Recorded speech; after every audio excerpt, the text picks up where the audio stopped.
World scoliosis month पर spine care में बेहतर क्लिनिक परिणामों के लिए रोबोटिक स्पाइन सर्जरी की शुरुआत। दिल्ली के मशहूर स्पाइन सर्जरी विशेषज्ञों की एक टीम ने प्रेस वार्ता कर पत्रकारों के माध्यम से बेहतर सर्जिकल तकनीकी विशेषकर रोबोटिक स्पाइन सर्जरी को अपनाने के लिए अपने समृद्ध अनुभव को साझा किया, जो कि मरीजों को अधिक सुरक्षित, सटीक और शीघ्र रिकवरी के विकल्प प्रदान करता है। यह तकनीक विशेष रूप से स्पाइन डिफॉर्मिटी करेक्शन प्रक्रियाओं में उपयोगी सिद्ध हो रही है। यह तकनीक विशेष रूप से स्पाइन डिफॉर्मिटी करेक्शन प्रक्रियाओं में उपयोगी सिद्ध हो रही है। Shri Balaji action medical institute के doctor H S. Chhabra, doctor Vishal Singh तथा Vikas Tandon, doctor Jitesh Mangwani, doctor Gururaj, Indian spine injuries centre ने बताया, हमारे स्पाइन केयर एडवांस तकनीकी पर आधारित है, जो मरीजों के परिणामों को बेहतर बनाने के लिए डिजाइन किए गए हैं। हमारा लक्ष्य है कि हम प्रभावी और व्यक्तिगत ट्रीटमेंट प्रोटोकॉल प्रदान करें, जो दर्द को कम करे और रिकवरी को बढ़ावा दे, साथ ही सर्वोत्तम सर्जिकल सिद्धांतों का भी पालन करे। हालांकि ये तकनीकी सभी मरीजों के लिए उपयुक्त नहीं हो सकती, फिर भी विशेषज्ञ सर्जनों की दक्षता यह सुनिश्चित करती है कि हर मरीज के लिए उसकी आवश्यकताओं के अनुरूप व्यक्तिगत उपचार योजनाएं बनाई जाएं, जिससे उन्नत स्पाइन सर्जरी सुरक्षित और सुलभ हो सके। ब्यूरो रिपोर्ट, राष्ट्र सर्च न्यूज़, दिल्ली, देश की आवाज़। Scoliosis, kyphosis, basically scoliosis kyphosis क्या होता है? स्कोलियोसिस और काइफोसिस की रीढ़ की हड्डी का टेढ़ापन बोलते हैं। अगर हम साइडवेज टेढ़े होते हैं, हाँ, तो उसको स्कोलियोसिस बोलते हैं, और अगर हमारा पीछे कोप सा निकलता है तो उसको काइफोसिस बोला जाता है। तो इन दोनों डिफॉर्मिटीज को स्कोलियोसिस और काइफोसिस बोला जाता है, और ये दोनों डिफॉर्मिटीज कई बार एक साथ भी होती है, वो काइफोस्कोलियोसिस बोला जाता है। हिंदुस्तान में बहुत सारी स्टडीज हुई हैं, उनके बहुत वेरिएबल रिजल्ट्स हैं। हमारी जो पॉपुलेशन है, जो पहले 135 करोड़ या फिर मेरे ख्याल से 150 करोड़ को हम टच कर रहे हैं, तो इस पॉपुलेशन में approximately 2 to 3% of people are they have this problem of और डिफॉर्म स्पाइन। इसके अंदर स्कोलियोसिस हो सकता है और काइफोसिस हो सकता है, और इनके अलग अलग कारण हो सकते हैं कि स्कोलियोसिस क्यों हुआ है और काइफोसिस क्यों हुआ है। यूजुअली हम यहाँ पे स्कोलियोसिस करने की बात करें अगर, तो स्कोलियोसिस के डिफरेंट कारणों में सबसे पहला कारण तो ये है कि कॉन्जेनाइटल कुछ लोगों में बचपन से होता है, जिसकी वजह ये होती है कि रीढ़ की हड्डी की जो बनावट है वो ढंग से नहीं हो पाई और वो टेढ़ापन शुरुआत हो गई, बार बन गई, तो उसकी वजह से जैसे जैसे बच्चे की ग्रोथ होती है तो टेढ़ापन आना शुरू हो जाता है। सबसे इंपॉर्टेंट बात क्या है इसमें कि जितना जल्दी इस डिफॉर्मिटी को बनने से पहले और जल्दी पहचाना जा सके, उतना उसका अच्छा इलाज हो पाता है। तो पहचानने के लिए डिफरेंट जगहों पर डिफरेंट स्क्रीनिंग प्रोग्राम्स चल रहे हैं। तो सबसे इंपॉर्टेंट जो स्क्रीनिंग प्रोग्राम जो हमारा चल रहा है, हमारी एसोसिएशन है, जिसको हम association of spine surgeons of India बोलते हैं, जो शॉर्ट फॉर्म है ASSI। हम लोगों ने ये एक स्क्रीनिंग प्रोग्राम लॉन्च किया हुआ है स्कूल्स के अंदर। एक ऐप बेस्ड स्क्रीनिंग प्रोग्राम है, जिसकी वजह से हम लोग बच्चों में ये जल्दी देख सकते हैं कि उनकी रीढ़ की हड्डी टेढ़ी हो रही है कि नहीं हो रही है। So this is a very important screening program, which is very important and it's very useful, and this can be, at the very early stage we can catch hold of these cases, ताकि इनका जल्दी से जल्दी और बेहतर इलाज हो सके। अगर वो टेढ़ापन बढ़ जाता है तो उसका इलाज करने में उतनी ही मुश्किलें आती हैं। आई थिंक बाकी हम आगे और चलते हैं तो और मिलेगा क्या। स्कोलियोसिस और काइफोसिस का जो ट्रीटमेंट है, आई थिंक जो ह्यूमन मैनकाइंड के लिए first known spinal deformity surgeon या जिन्होंने स्पाइनल डिफॉर्मिटी को करेक्ट किया, स्कोलियोसिस को करेक्ट किया, वो है लॉर्ड कृष्ण भगवान। तो आपने कुब्ज का कहानी सुना होगा। तो कुब्ज को कृष्ण भगवान ने एक उनका पैर को उनके पैर पे रखा और चिन्ह से ऐसे खींच के उनके जो कुब्ज मतलब काइफोसिस जो है उसको करेक्ट किया था। तो जो फर्स्ट डॉक्यूमेंटेड जो डिफॉर्मिटी करेक्शन है वो कृष्ण भगवान से शुरू हुआ था, एंड देन कुछ ग्रीक और रोमन लिटरेचर में भी अराउंड 3500 BC से ये ट्रीटमेंट थोड़ा थोड़ा सा चलता आ रहा है। तो पहले इसको सिर्फ खिंचाव से यानी ट्रैक्शन लगा के या कुछ बेल्ट वगैरह पहना के इसको करेक्ट करने की कोशिश किया जाता था। बट देन 7th सेंचुरी में जब फर्स्ट टाइम एडविन पैपिरस के किताबों में लिखा गया था कि स्कोलियोसिस और काइफोसिस के बारे में, वहां से रियल काइफोसिस और स्कोलियोसिस का सर्जरी होने के लिए हमें ऑलमोस्ट 1955 तक वेट करना पड़ा, जब surgeon doctor called Paul Harrington, इन्होंने स्कोलियोसिस करेक्शन के लिए एक सर्जरी के द्वारा करेक्ट करने के लिए सिस्टम बनाया। तो उस 1955 से आज हम जब 2025 में बैठे हैं, स्कोलियोसिस सर्जरी बहुत एडवांस्ड हो चुका है। जो हम सोचते थे कि स्कोलियोसिस सर्जरी में उस टाइम पे कि हम सर्जरी करेंगे तो आधे से ज़्यादा पेशेंट पैरालाइज हो सकते हैं, आज हम इस पायदान पे बैठे हैं कि रोबोटिक सर्जरीज या कंप्यूटर गाइडेड सर्जरीज के द्वारा हम ऑलमोस्ट 100% सक्सेस रेट दे सकते हैं। केसेस में इन्फेक्शन होने से डिफॉर्मिटी आगे होनी या नहीं होनी है, अगर ये चीज पहले ही पकड़ में आ जाए तो उसको रोका जा सकता है। ये 10 साल का बच्चा टायर 2 सिटी से मैनेज होकर मेरे पास पहुंचा, जिसे इन्फेक्शन आज से 2 साल पहले हुआ था और काफी बुरा इन्फेक्शन था, जिसे उस टाइम पे प्रॉपर मार्गदर्शन नहीं दिया गया था। जब ये बच्चा मेरे पास पहुंचा तो उस टाइम पे इसके पैरों में कोई हरकत नहीं थी, उसके पैरों में केवल छूने की शक्ति बची हुई थी और पेशाब और टॉयलेट का कंट्रोल भी जा चुका था। उसके फैमिली को मैंने ये समझाया कि गार्डेड प्रोग्नोसिस के साथ अगर हमें कोशिश करनी है तो अभी हमारे पास उम्मीद है, जब तक पैरों में छूने की शक्ति बची हुई है। अगर एक बार ये भी शक्ति चली जाएगी तो बच्चा रिकवर नहीं कर सकेगा। रोबोटिक सर्जरी इस केस में करके, क्योंकि स्पाइनल कॉर्ड एक तरीके से बीमार था जिसमें हम ये अफोर्ड नहीं कर सकते कि कुछ भी प्रेशर स्पाइनल कॉर्ड के ऊपर आए, तो एक accurate very delicate surgery perform की गई इस बच्चे में, जिससे आज ये जो बच्चा है चल फिर तो रहा है इवेंचुअली, बट उसके साथ साथ ये बच्चा आज नेशनल लेवल पे एक स्विमिंग भी कर रही है। तो नमस्ते, मैं doctor Jitesh Mangwani, consultant spine surgeon, robotic spine surgeon, Indian spinal injury centre Vasant Kunj से हूँ। आज हम यहाँ मिले हैं स्पाइन के बारे में अवेयरनेस क्रिएट करने के लिए, क्योंकि हम लोग सेलिब्रेट कर रहे हैं स्कोलियोसिस मंथ।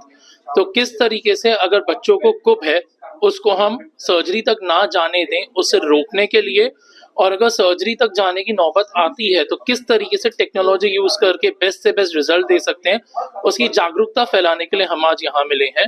अगर किसी भी तरीके से आपको लगता है कि आपके बच्चे के शोल्डर्स में वेरिएंस है, अगर उनका कंधा ऊपर नीचे है, अगर पीछे से देखने में उनको आपको लगे कि कुछ हिस्सा निकला सा हुआ है, कमर की तरफ अगर आपको लगे कि उनकी जो वेस्ट है वो ऊपर नीचे है, शरीर पे कुछ फैले हुए चिट्टे हैं, तो उस केस में हमें डिफॉर्मिटी सस्पेक्ट करनी चाहिए।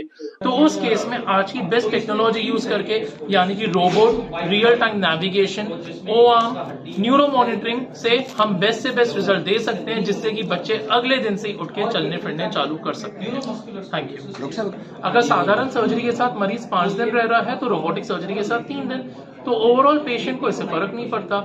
और आज के डेट में जो हम लोग टेक्नोलॉजिकल कॉस्ट है उसका कोई इम्प्लीकेशन भी नहीं रखते, ताकि पेशेंट को बर्डन ना आए। अगर बात की जाए, लोगों में एक भ्रम होता है, डर होता है कि अगर हम कोई स्पाइन इंजरी का कोई सर्जरी वगैरह कराते हैं तो फिर पैरालिसिस के चांस ज़्यादा होते हैं। सर, ये जो भ्रम है बहुत बड़ा भ्रम है, जैसे आप ही ने बोला, जैसे भ्रम फैला हुआ है आज के डेट में कि हमें कुछ भी हो जाए तो पुलिस का सहयोग नहीं लेना चाहिए कि हम फंस जाएंगे, हमें लॉयर का सहयोग नहीं लेना चाहिए हम फंस जाएंगे, हमें मीडिया में नहीं जाना चाहिए हम फंस जाएंगे। तो बहुत बड़े भ्रम है। हम लोग ऐसी फील्ड में आ रहे हैं सर जहाँ पे भ्रम ने एक ज्यादा डोमिनेंस किया हुआ है। इसके लिए आपके सहयोग के साथ ये भ्रम हटाना चाह रहे हैं, बिकॉज अगर किसी पेशेंट को जिसको सर्जरी की जरूरत है, जो चलते हुए आते हैं वो चलते हुए ही जाते हैं, लेकिन अगर कोई पेशेंट है जो ऑलरेडी बहुत बुरी परिस्थिति में आया है तो परिस्थिति को हमें ठीक करने में समय लगता है। अगर कोई पेशेंट है जिसको चोट लगने के बाद मूवमेंट जा चुका है, सेंसेशन जा चुका है, तो वो ठीक नहीं हो सकता।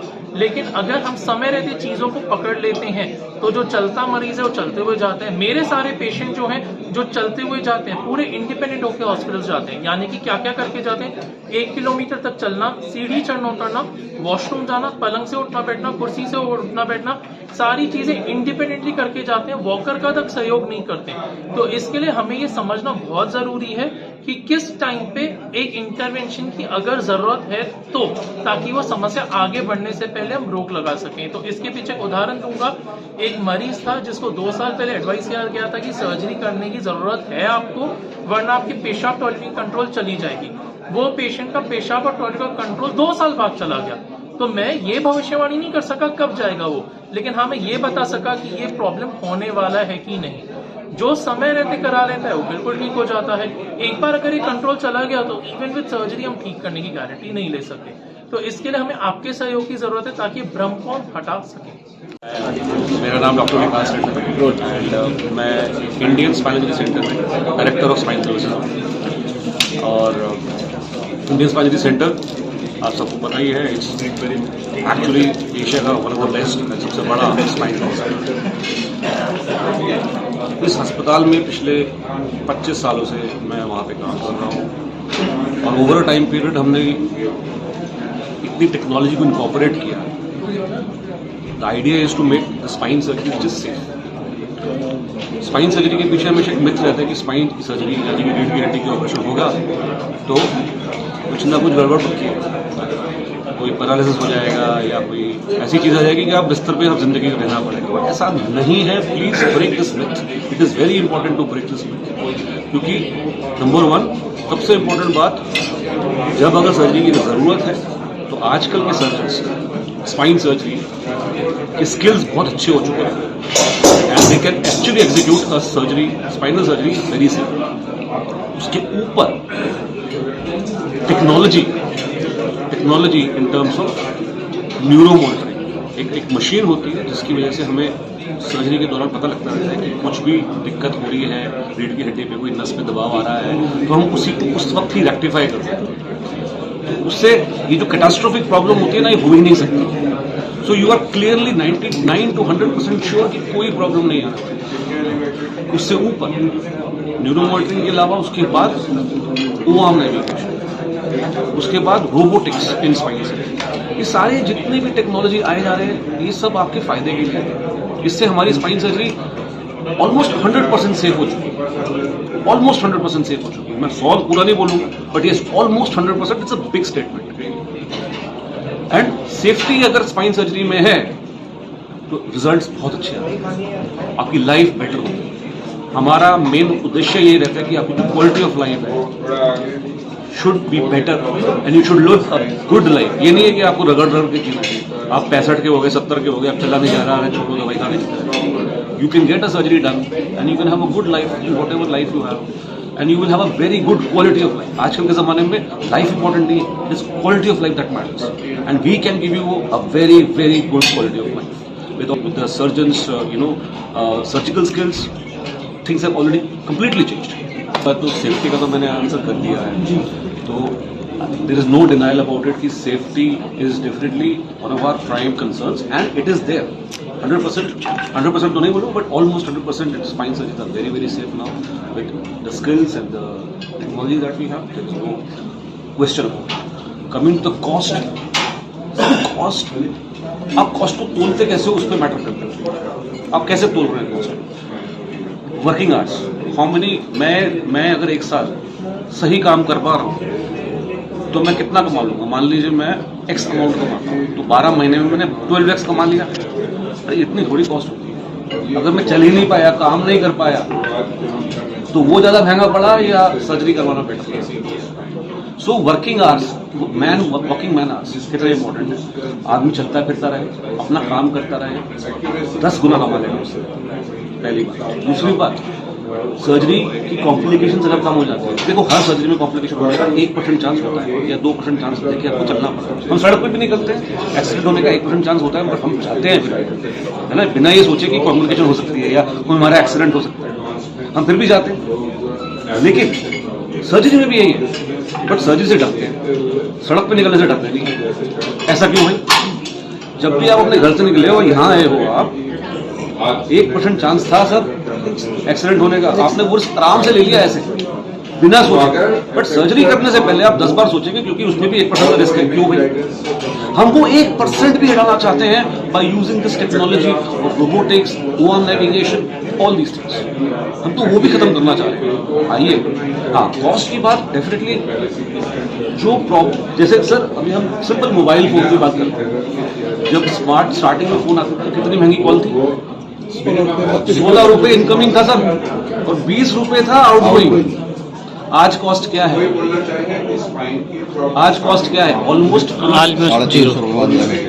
अनलिमिटेड। चाहे आप इंटरनेट यूज करिए या कॉल कीजिए, टेक्नोलॉजी शुरुआत में महंगी लगती है, समय दो, जितने ज्यादा लोग उसको यूज करेंगे धीरे धीरे सस्ती होगी। ऐसा इंपॉर्टेंट नहीं है, क्वालिटी ऑफ लाइफ इंपॉर्टेंट है, उस पर ध्यान दीजिए, वो ज्यादा मैटर करता है। समय बीतने दीजिए, सब मिलेगा, हर जगह मिलेगा। ऐसे ही अपने क्षेत्र व अपने आसपास की खबरों, देश दुनिया की ताज़ा तरीन सभी खबरों को देखने के लिए देखते रहिए राष्ट्र सर्च न्यूज चैनल।